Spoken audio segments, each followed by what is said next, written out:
Halo, selamat siang. Siang Bu. Sebelumnya dengan Mbak siapa? Dea. Oh, Mbak Dea. Mbak Dea tadi kesini gimana perjalanannya? Ya lumayan jauh sih. Oh, jauh ya. Terus tadi lancar apa enggak perjalanannya? Agak macet nih. Lagi penuh tadi mungkin karena hari weekend kali ya. Oh iya sih bener sekarang. Tadi capek apa enggak di perjalanan? Lagi haus sih karena panas ya siang-siang gini. Jadi apalagi agak macet gitu. Oh gitu. Oke baik. Oh iya gue tahu ya. Oh iya, kalau boleh tahu Mbak Dea sendiri nih tahu tempat konseling ini dari mana ya? Dari teman aku sih. Awalnya aku mau ngatain. Terus aku mau coba konseling lah gitu. Dia katanya dia nyaranin di sini gitu. Katanya dia langsung dia pernah kesini juga. Jadi akhirnya ya aku datang ke sini. Oh gitu. Baik, terima kasih ya sebelumnya sudah mempercayai untuk melakukan konseling di sini. Ya. Oh iya, sebelumnya saya ingin bertanya, apakah Mbak Dea sudah pernah melakukan sesi? Oke, sebelumnya saya ingin bertanya, apakah Mbak Dea sendiri pernah melakukan sesi konseling sebelumnya? Belum sih, ini pertama kali banget di sini. Oke, baik. Berarti Mbak Dea belum mengetahui secara detail ya gimana proses konseling ini. Muka lu. Oke, baik. Berarti dari Mbak Dea sendiri belum mengetahui ya proses konseling itu seperti apa. Iya, belum tahu banget sih, aku masih awam banget apa sih konseling itu gitu. Oke, baik. Di sini saya akan menjelaskan secara detail sesi konseling itu seperti apa, berjalan seperti apa. Apakah Mbak Dea sendiri berkenan? Halo. Oke, baik. Saya akan menjelaskan. Di sini pertama saya akan menjelaskan tentang asal-asal konseling. Di sini demo dan oke, baik. Di sini saya akan menjelaskan. Oke, baik. Di sini saya akan menjelaskan. Ibu masih boleh. Oke, baik. Di sini saya akan menjelaskan terlebih dahulu yaitu asas-asas konseling. Di sini ada 4 poin penting dari asas-asas konseling, yaitu pertama ada asas kerahasiaan. Asas kerahasiaan itu di mana semua yang Mbak Dea ceritakan pada sesi konseling pada hari ini itu bersifat rahasia dan tidak akan saya sebarluaskan. Kedua, yaitu ada asas kesukarelaan. Di sini saya ingin bertanya, apakah Mbak Dea secara sukarela datang ke sini atau ada yang meminta Mbak Dea untuk melakukan sesi konseling pada hari ini? Saya datang secara sukarela. Datang secara sukarela ya. Ketiga, yaitu asas keterbukaan. Di sini saya berharap Mbak Dea bisa terbuka dalam sesi konseling pada hari ini. Mbak Dea dapat menceritakan segala permasalahan dan perasaan yang Mbak Dea rasakan pada akhir-akhir ini. Keempat, yaitu asas kemandirian. Asas kemandirian yaitu tujuan akhir dari sesi konseling, di mana saya berharap Mbak Dea secara mandiri bisa menemukan solusi dan menangani permasalahan Mbak Dea sendiri tanpa bergantung pada konselor lagi. Apakah pada apa yang saya jelaskan tadi Mbak Dea dapat mengerti? Baik, jika Mbak Dea sudah mengerti, di sini saya akan mengucapkan janji konselor. Apakah ditanya lagi? Mbak Dea bersedia mendengarkan. Oke, baik. Selanjutnya, jika Mbak Dea sudah mengerti, di sini saya akan mengucapkan janji konselor. Apakah Mbak Dea siap mendengarkan?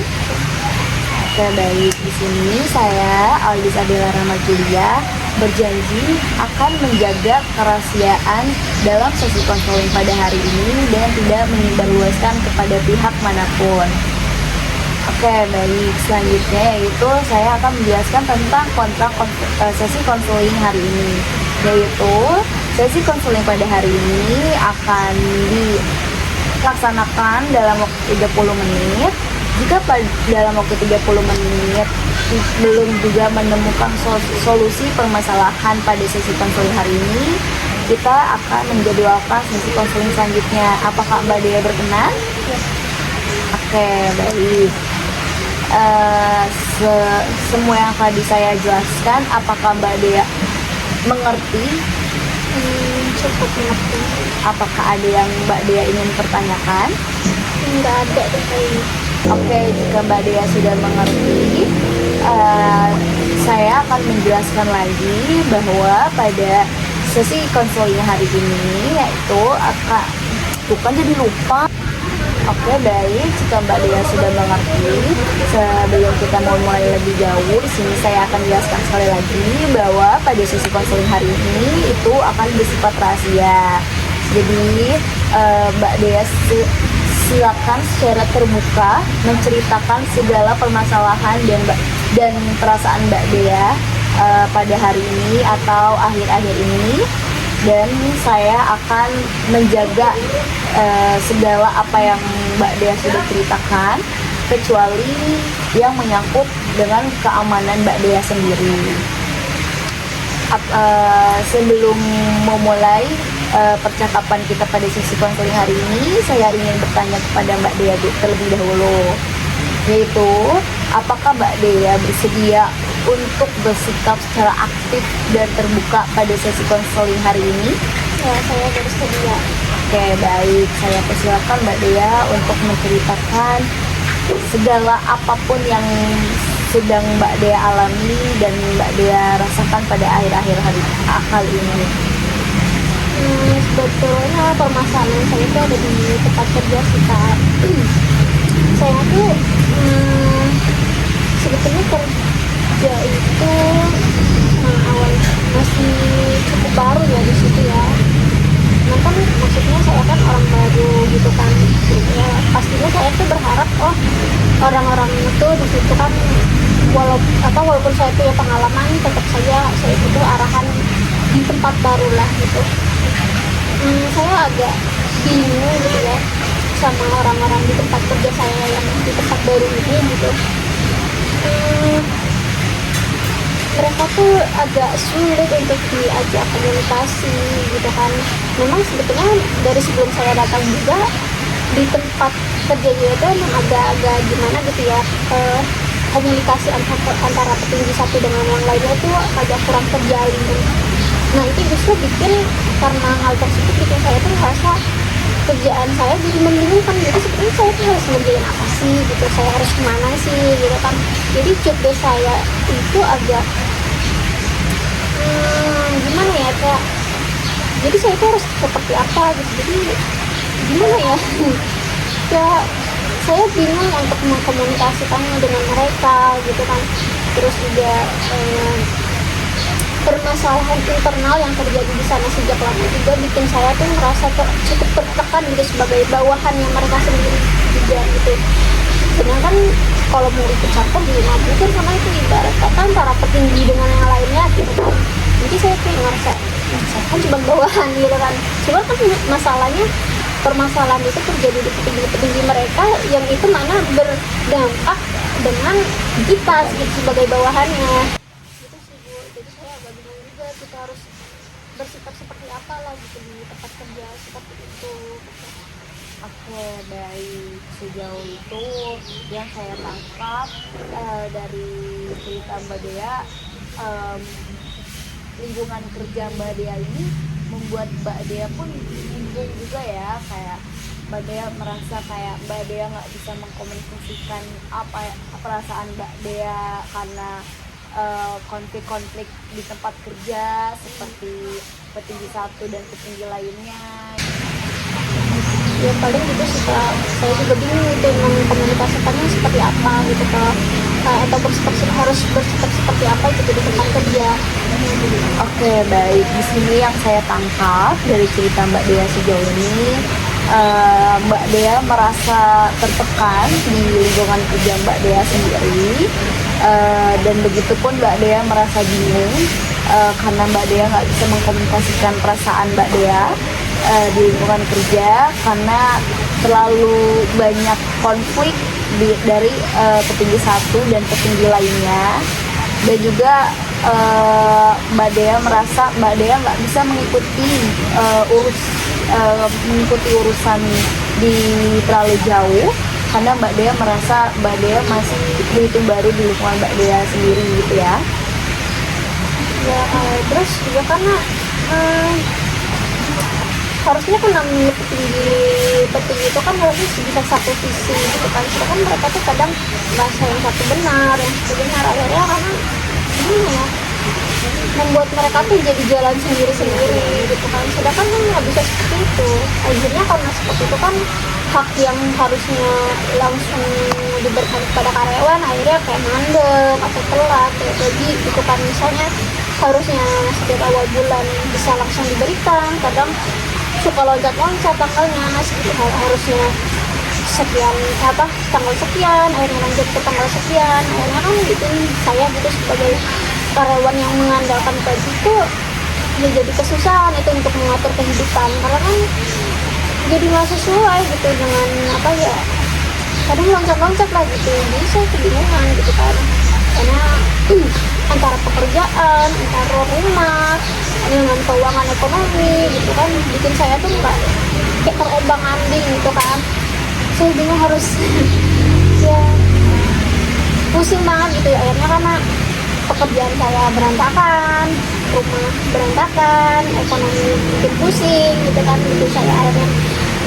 di rumah juga uring-uringan lah gitu sebenarnya, bikin capek lah gitu karena saya kan juga nggak cuma bekerja doang, saya juga jadi seorang ibu, saya juga harus jadi seorang istri gitu, jadi banyak yang harus saya rangkap gitu kan, jadi saya bingung gitu harus mengatur itu dari mana lagi gitu kan, semuanya tuh kayak terasa berantakan lah gitu, nggak sejalan gitu, nggak terarah gitu sih. Oke, baik. Berarti dari tekanan dari konflik-konflik yang ada di tempat kerja itu membuat rugi Mbak Dea sendiri ya, entah itu dari finansial, lingkungan di pekerjaan maupun lingkungan di luar pekerjaan seperti di lingkungan rumah, yang dimana membuat finansial Mbak Dea tidak lancar dengan menunda-nunda hak Mbak Dea setiap bulannya, dimana membuat Mbak Dea pun seperti kebingungan kayak mengatur finansial seperti apa, mengatur kebutuhan rumah seperti apa gitu. Oke, berarti yang dapat saya simpulkan sejauh tadi Mbak Dea bercerita yaitu di sini Mbak Dea merasa tertekan karena konflik dari para petinggi di tempat kerja Mbak Dea sendiri, yang mana konflik tersebut membuat dan merugikan Mbak Dea sendiri karena membuat hak tiap bulannya yang Mbak Dea harusnya dapatkan itu tidak terlaksanakan ataupun tidak Mbak Dea dapatkan, dan juga karena hal tersebut membuat lingkungan di luar lingkungan membuat yang mana karena hal tersebut membuat Mbak Dea pusing sendiri, bingung sendiri gimana Mbak Dea mengatur lingkungan di luar tempat kerja Mbak Dea, seperti gimana Mbak Dea mengatur kebutuhan rumah, gimana Mbak Dea mengatur finansial Mbak Dea sendiri gitu kan. Oke, apakah ada permasalahan lain yang Mbak Dea alami juga di tempat kerja Mbak Dea selain konflik-konflik para petinggi di tempat kerja Mbak Dea membuat merugikan Mbak Dea sendiri dan membawa permasalahannya menjadi di luar lingkungan kerja Mbak Dea? Iya sih, sebetulnya kan saya di situ emang walaupun baru juga nggak baru-baru banget gitu ya. Nah jadi di situ juga selain itu kan ada teman kerja saya lah gitu, satu divisi gitu kan, dia baru dimasukin oleh sama satu orang yang dari dalam gitulah gitu kan. Jadi dia ini tuh kita kan di bagian administrasi gitu ya, namanya administrasi kan harus banyak dokumen gitu kan, namanya dia baru gitu kan.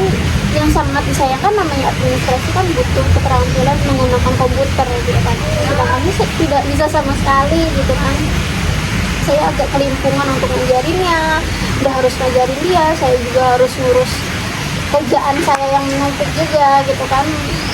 Jadi bikin saya tuh kayak gimana ya, agak panas gitu kepalanya. Jadi kadang saya juga nggak enak gitu sama dia, jadi kayak kesannya marah-marah gitu kan dia.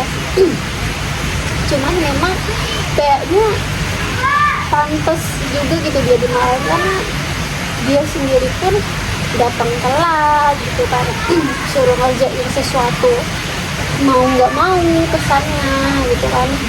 Sedangkan mau negur kayak gimana juga kan ibaratnya dia orang kenalan orang dalam sekolah gitu. Jadi saya ngerasa bukannya kerjaan saya ringan gitu, jadi nambah berat karena harus ngajarin dia juga gitu dari nol gitu kan.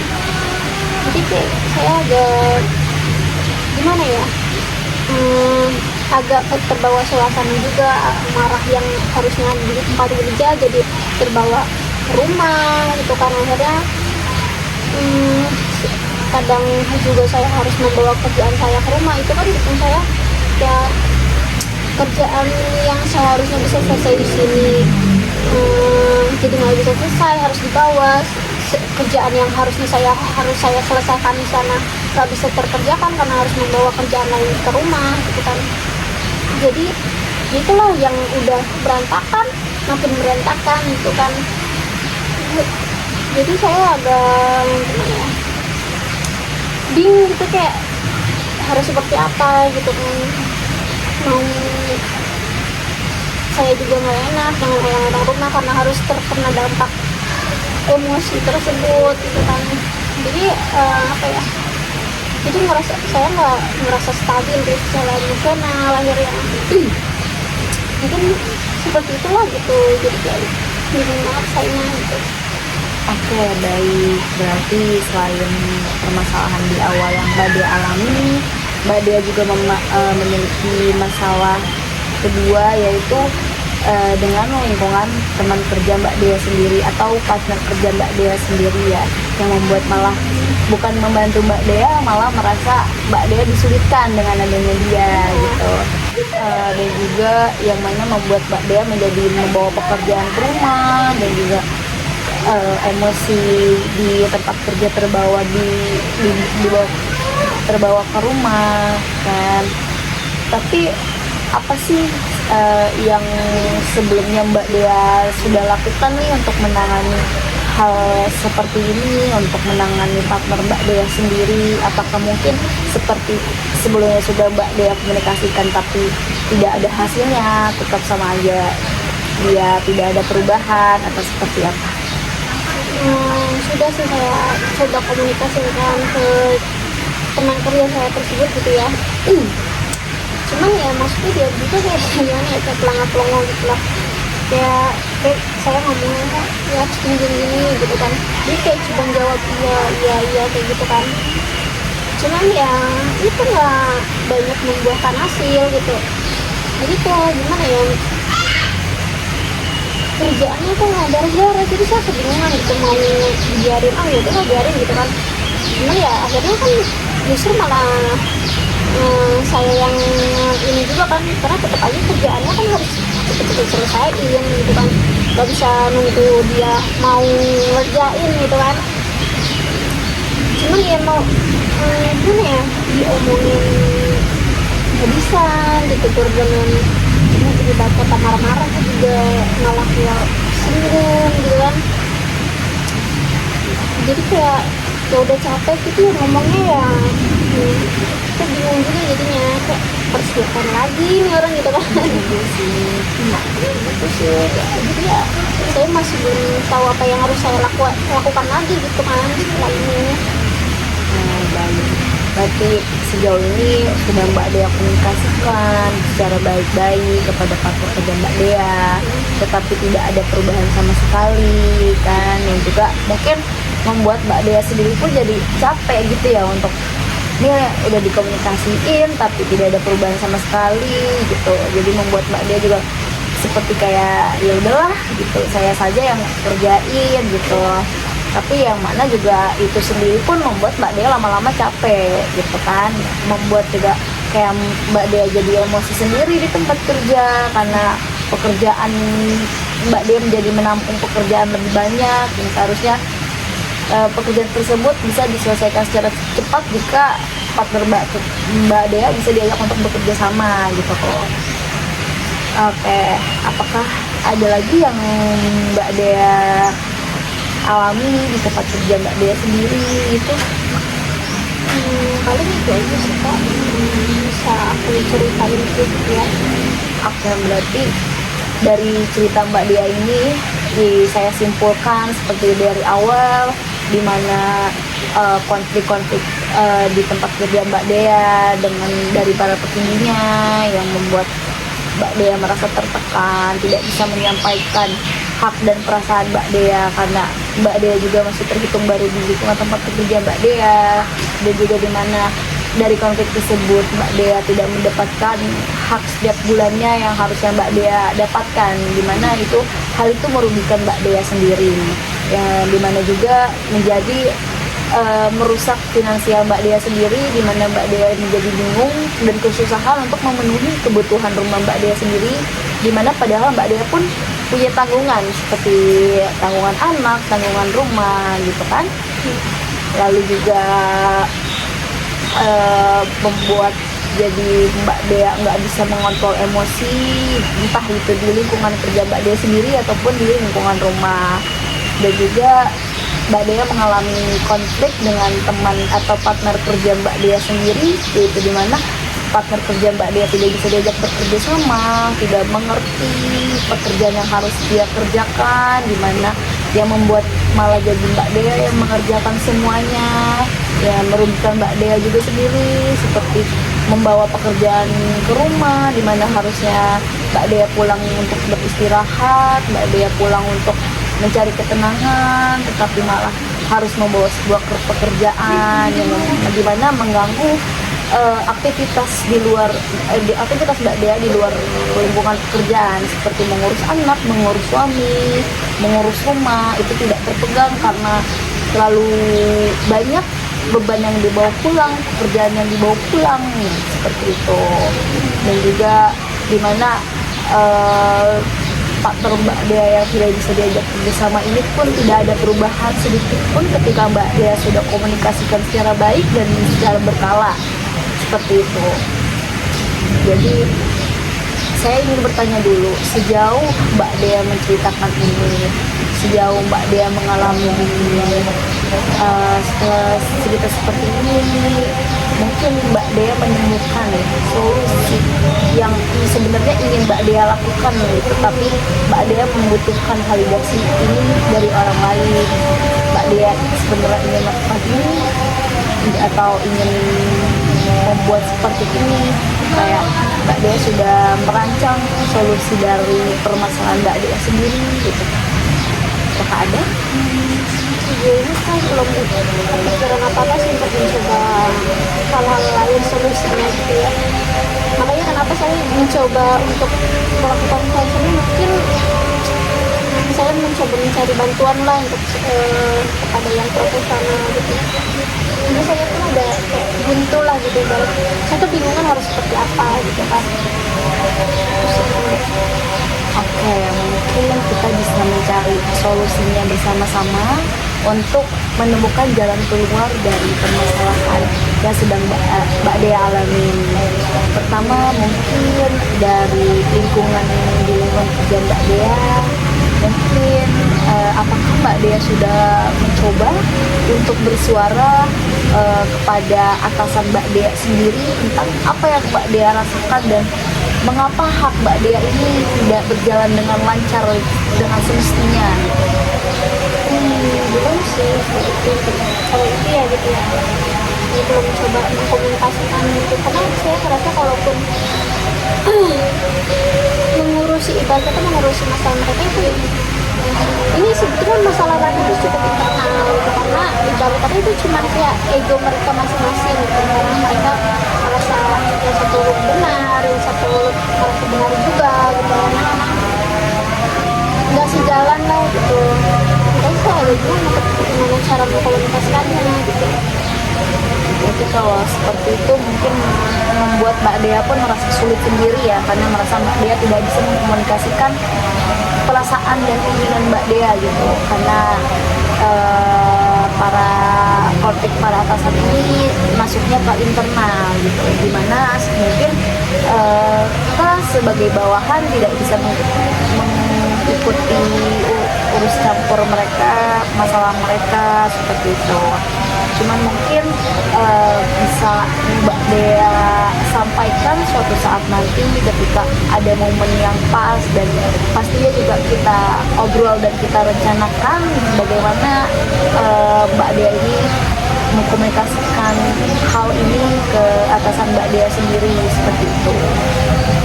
Lalu mungkin dari seperti konflik di luar lingkungan rumah, mungkin ketika Mbak Dea ini nggak bisa mengontrol diri Mbak Dea di tempat di kerjaan, perusahaan Mbak Dea di pekerjaan, mungkin Mbak Dea bisa mencoba mengontrol itu di rumah, seperti memberi pengertian kepada suami Mbak Dea untuk menceritakan apa sih yang Mbak Dea alami di rumah, apa sih yang Mbak Dea alami pekerjaan, apa sih yang Mbak Dea rasakan di pekerjaan. Mbak Dea sampaikan ke suami, minta pengertiannya untuk membantu Mbak Dea gitu, untuk entah untuk membantu menjaga anak, mengurus anak, membantu mengurus pekerjaan rumah, dimana mungkin bisa membuat sedikit beban Mbak Dea ini berkurang gitu. Jadi ketika di pekerjaan Mbak Dea sudah sangat lelah, sudah capek nih dengan urusan pekerjaan Mbak Dea di tempat kerja, ketika sampai rumah Mbak Dea bisa sedikit berkurang bebannya karena dibantu oleh suami Mbak Dea, ataupun juga suami Mbak Dea mengerti gitu karena melakukan pekerjaan atau memenuhi kebutuhan rumah bareng-bareng seperti itu. Apakah sebelumnya Mbak Dea sudah mencoba nih meminta bantuan kepada suami Mbak Dea atau menceritakan hal ini kepada suami Mbak Dea sendiri? Belum sih, belum. Tapi saya coba ceritakan gitu ya. Baik, berarti sebelumnya Mbak Dea belum mencoba untuk mengkomunikasikan hal di pekerjaan Mbak Dea kepada suami Mbak Dea sendiri. Lalu kedepannya kita akan mencoba, Mbak Dea akan mencoba untuk mengkomunikasikan apa yang sebenarnya Mbak Dea alami di tempat kerja kepada suami, agar suami pun lebih mengerti. Suami mungkin akan membantu Mbak Dea, di mana mungkin dengan hal itu sedikit mengurangi beban yang Mbak Dea sedang jalani atau Mbak Dea alami. Lalu untuk partner kerja Mbak Dea sendiri, karena Mbak Dea sudah mencoba mengkomunikasikan, mencoba menegur secara baik, mengajarkan bahkan, tetapi partner kerjasama Mbak Dea ini tidak bisa diajak bekerja sama, mungkin kan mungkin solusinya adalah coba Mbak Dea sendiri datang ke atasan Mbak Dea, meminta bantuan, meminta tolong untuk menegur secara langsung partner kerjasama Mbak Dea, dimana mungkin ketika ditegur dan dikomunikasikan dengan Mbak Dea, dia tidak mendengar karena mungkin merasa kayak saya dengan Mbak Dea ini sama gitu posisinya, sama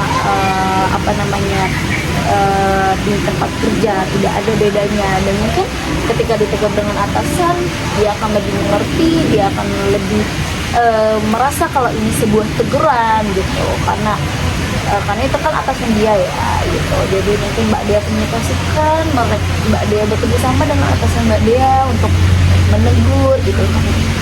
Pun kalau bisa Mbak Dea ceritakan, Mbak Dea sering membawa pekerjaan ke rumah karena pekerjaannya tidak selesai, padahal pekerjaan ini bisa cepat selesai atau bisa diselesaikan kalau partner kerja sama Mbak Dea itu bisa diajak untuk bekerja sama.